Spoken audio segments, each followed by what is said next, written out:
Here's Vivek Ramaswamy describing how the media is able to get away with falsehoods and lies to their readers and watchers.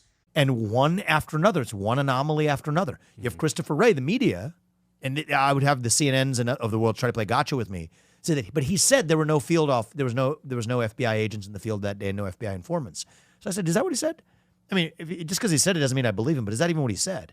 So you go back to the congressional testimony.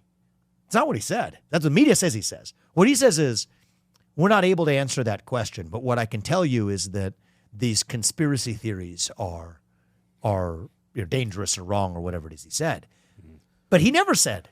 The head of the FBI even never is the one. Right. The guy who gave the promotion to the Detroit field office head, the Detroit field office that was involved in setting up the fake Gretchen Whitmer kidnapping plot that the people were acquitted for on grounds of entrapment, the same FBI head, Christopher Wray, who gave him a promotion to then head the D.C. field office head 3 months before January 6, 2021, when he's testifying before Congress, won't give a straight answer on whether there were FBI field agents in the field that day on January 6th or whether there were FBI informants, but simply says that, well, that's not something that we're able to discuss. But when the media then distills that to the people and say, when I'm bringing up these questions to say, oh, this guy's a conspiracy theorist and spreading misinformation, say that Christopher Wray has already said that there were no field officers in the field that day, that's just dead wrong. But that's how the media does it. They'll use some source as the basis to say something that's slightly different. And it's a whole game of it's almost like that game of telephone, right, that by the time it reaches the average viewer at home who has 2 kids and a job and a schedule to maintain, has the right values for the country, but doesn't have the independent ability to go into this for themselves, that's how you dupe an entire country. Yeah, it's exactly like a game of telephone in terms of the fact that you have a person who utters a word and then it's misreported by one source, and then everybody goes to that source and starts amplifying that message. And because there is a layer between what was actually stated and the source that they are citing, they can then get away with absolutely sloppy reporting to their readers, to their customers, and frame it in the same manner that they want these people to believe.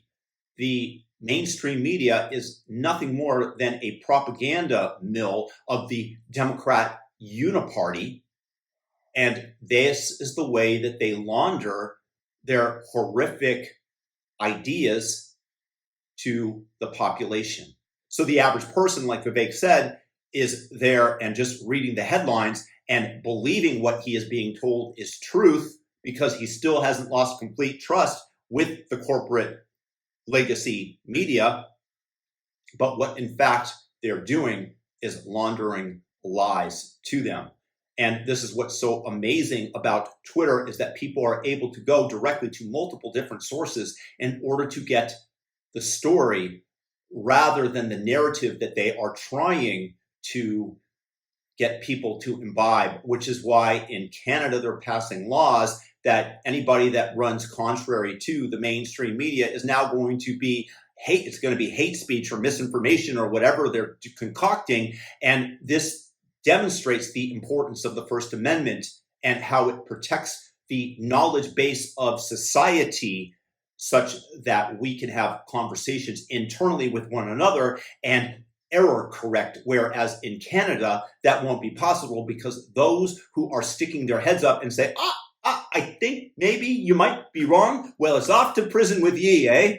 Oh, yeah. But the Canadians, they're the tolerant types up there, eh? Oh, Justin Trudeau, so tolerant, such a good person there. Oh, yeah. Great leader there. And Canada's turning into a communist state. Vivek, great explanation. Thumb up the video. Let me know your thoughts in the comments below. Peace.